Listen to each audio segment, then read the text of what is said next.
مکتب جو ہے یہ کہنے کو آج ہمارے یہاں پر بہت معمولی سمجھا جاتا ہے کہ مکتب ہے، لیکن یہی مکتب ہمارے اور ہماری نسلوں کے ایمان کے محافظ ہیں۔ مسلمانوں نے اپنے مکاتب کے نظام کو صحیح طور پر نہیں سنبھالا تو آئندہ آنے والی نسل یہ کفر اور شرک میں مبتلا ہو سکتی ہے اور ایمان سے محروم ہو سکتی ہے۔ ہم قرآن پڑھ رہے ہیں، اس پر آپ کو تعجب کیوں ہے؟ تو ایک جو تقریباً 65-67 سال کی عمر تھی، وہ بوڑھے میاں مجھے کہنے لگے دھیرے سے کان میں، نحن لا نعرف القراءہ، ہم کو قرآن پڑھنا نہیں آتا۔ کیا کہنے لگے؟ ہم کو قرآن پڑھنا نہیں آتا۔ تو مجھے شوق لگا، میں نے کہا انتم عرب، آپ تو عرب ہے، آپ کے لیے قرآن پڑھنا کون سا مشکل کام ہے؟ تو وہ زاروں قطار ہونے لگے، کہا کہ نہیں، مجھے بھی نہیں آتا ہے، میری بیوی کو بھی نہیں آتا ہے، میرے گھر میں کوئی قرآن پڑھنا نہیں جانتا۔ نضر الله وجوها لم تزل مثل السحاب من وريد القلب تروي عندما كل الهضاب۔ الحمدللہ آج ہم مکتب کے اس پروگرام میں یہاں پر جمع ہوئے ہیں۔ مکتب جو ہے یہ کہنے کو آج ہمارے یہاں پر بہت معمولی سمجھا جاتا ہے کہ مکتب ہے، لیکن یہی مکتب ہمارے اور ہماری نسلوں کے ایمان کے محافظ ہیں۔ مفکر اسلام حضرت مولانا علی میاں ندوی نور اللہ مرقدہ نے آج سے 50 سال پہلے اپنے خطاب میں، اپنی ایک تحریر میں لکھا ہے کہ میری گنہگار نگاہیں اس بات کو دیکھ رہی ہے کہ اگر مسلمانوں نے اپنے مکاتب کے نظام کو صحیح طور پر نہیں سنبھالا تو آئندہ آنے والی نسل یہ کفر اور شرک میں مبتلا ہو سکتی ہے اور ایمان سے محروم ہو سکتی ہے۔ لہذا میں مسلمانوں سے مؤدبانہ اور عاجزانہ التجا کرتا ہوں، گزارش کرتا ہوں کہ وہ اپنے مکاتب کو مضبوط بنائیں۔ کیوں کہ مدرسے میں سچر کمیٹی کی رپورٹ کے مطابق 2% بچے جاتے ہیں، اسکول میں مسلمانوں کا 60-70% بچے جا رہے ہیں، اور مکتب کے اندر میں جو اسکول میں جا رہے ہیں اس میں سے ایک بڑا طبقہ وہ ہے جو مکاتب میں جا رہا ہے۔ دنیا کے تقریباً 32 سے 40 ملکوں کا میں نے سفر کیا۔ اس سفر میں ایک بات سامنے آئی کہ جن لوگوں کی زبان میں قرآن نازل ہوا، عربی زبان میں، جب ان لوگوں نے بھی مکاتب اور بچوں کے اوپر محنت نہیں کی تو ان کے یہاں پر بھی گھروں میں قرآن پڑھنے والا ایک آدمی نہیں ہوتا ہے۔ آج سے 15-20 سال پہلے، 20-25 سال پہلے کی بات کہ ایک مرتبہ مکہ مکرمہ میں میں قرآن کریم کی تلاوت کر رہا تھا۔ اب ہم نے جن استاد کے پاس حفظ کیا تھا، وہ استاد کیا ہے، ہمیشہ بجاتے رہتے تھے، زور سے پڑھ، زور سے پڑھ، تو وہ زور سے پڑھنے کی عادت ہو گئی۔ تو مولانا ابوبکر صاحب وستان ہمارے والد صاحب کے ففیزاد بھائی، تو وہ پورا دن بجا، یعنی آپ کو چین سے بیٹھنے، زور سے پڑھنے کا۔ اب وہ قرآن زور سے پڑھنے کی ایسی عادت ہو گئی کہ آہستہ پڑھنا بھی شروع کرے تو تھوڑی دیر کے بعد والیوم آٹومیٹک بڑھ جائے، اس لیے کہ 3-4 سال تک وہی زور زور سے پڑھنے کی عادت ہو گئی۔ تو آج بھی کوشش، جلدی کنٹرول میں نہیں آتا ہے، آؤٹ آف کنٹرول ہو جاتی ہے گاڑی۔ تو اب وہ ایسے ہی میں قرآن پڑھ رہا تھا، قرآن پڑھتے پڑھتے مجھے نہیں معلوم، تو میرے بازو میں ایک بوڑھے میاں قرآن سن رہے۔ جب 1-2 پارے میں پڑھے، اس کے بعد میں زمزم پینے کے لیے کھڑا ہوا تو انہوں نے پکڑ کر مجھے بٹھا دیا، کہا میں زمزم لاتا ہوں۔ میں نے کہا کہ نہیں، آپ بڑے ہیں، میں آپ کی خدمت ہوں، آپ بھی میری خدمت کریں گے۔ تو دوسرے بوڑھے میاں تھے، اس نے بھی پکڑ لیا میرے کو، 2 آدمی نے پکڑ کے بٹھا دیا مجھے، تو میں بیٹھ گیا۔ تو ایک بوڑھے میاں گئے، پانی لے کر آئے, پانی پیا اور اس کے بعد مجھے پوچھا مینا ہی نانتا, پہلے نام پوچھا مسمک, آپ کا نام کیا ہے؟ میں نے کہا حذیفہ. کہا آپ کہاں سے؟ میں نے کہا ہندوستان سے. کہا کہ انت من الہند, آپ ہندوستان سے؟ میں نے کہا جی ہاں. کہا کہ قرآن بہت اچھا پڑھتے ہیں.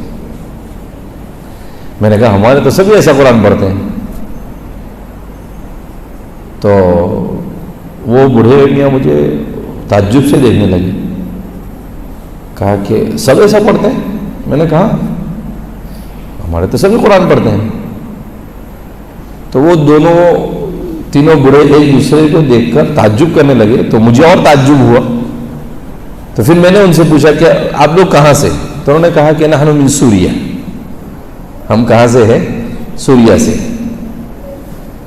تو پھر میں نے کہا کہ ہم قرآن پڑھ رہے ہیں, اس پر آپ کو تعجب کیوں ہے؟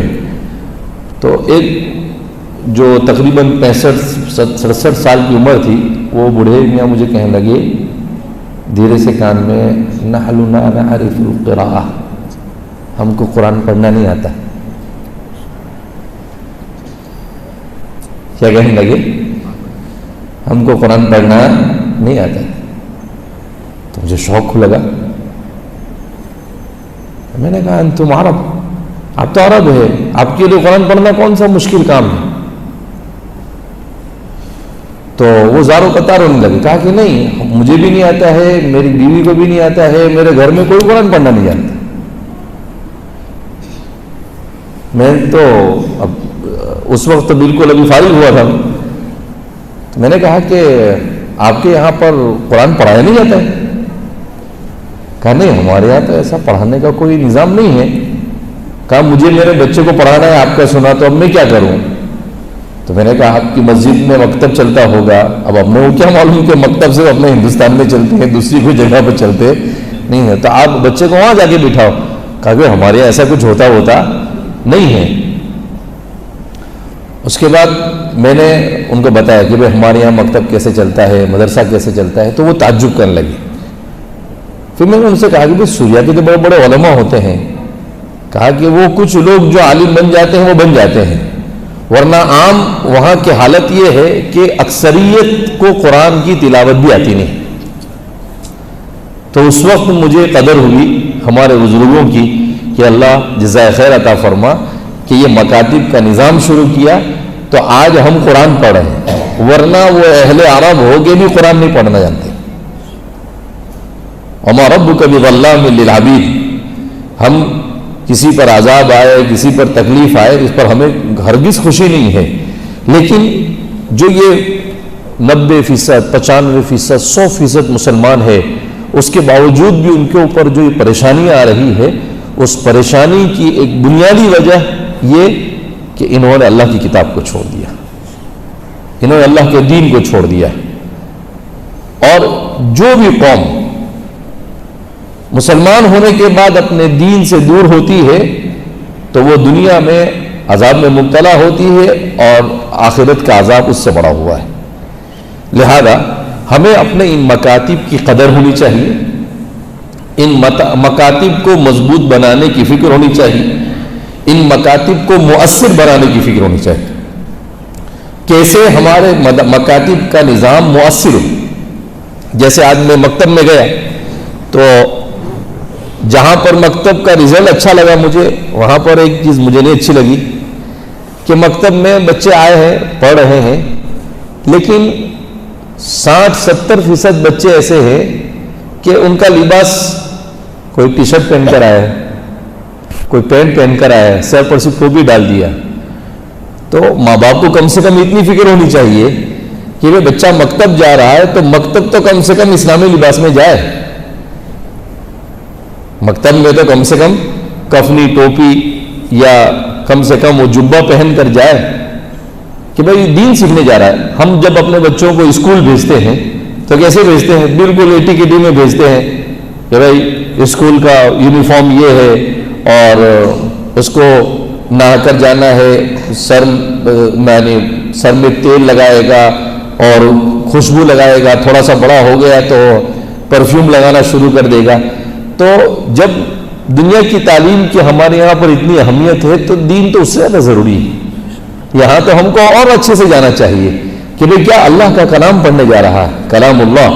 حضرت اکرمہ ابن ابی جہل رضی اللہ تعالی عنہ, وہ جب قرآن کریم کہیں لکھا ہوا پاتے تھے, جو پہلے تو قرآن پورا مکمل لکھا نہیں گیا تھا, تو وہ اس کو لیتے تھے اور کہتے تھے, اس کو چومتے تھے اور کہتے تھے ھذا کلام ربی, اس کو سر پر رہتے ھذا کتاب ربی. تو اللہ کے کلام کی عظمت دل میں جب کم ہو جاتی ہے تو یہ صورتحال ہوتی ہے.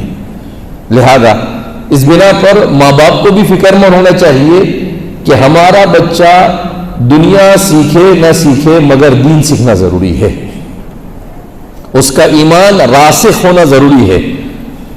ہمارا بچہ موبائل میں کیا دیکھ رہا ہے اس کا بھی والدین کو علم ہونا چاہیے, ورنہ حدیث پاک میں اللہ کے رسول صلی اللہ علیہ وسلم نے ارشاد فرمایا کہ یصبح الرجل مؤمنا ویمسی کافرا, کہ آدمی صبح میں مومن ہوگا شام کو کافر ہو جائے گا. یمسی مؤمنا ویصبح کافرا, شام کو جب چارپائی پر آیا تو مومن ہوگا اور صبح ہونے تک کافر ہو جائے گا.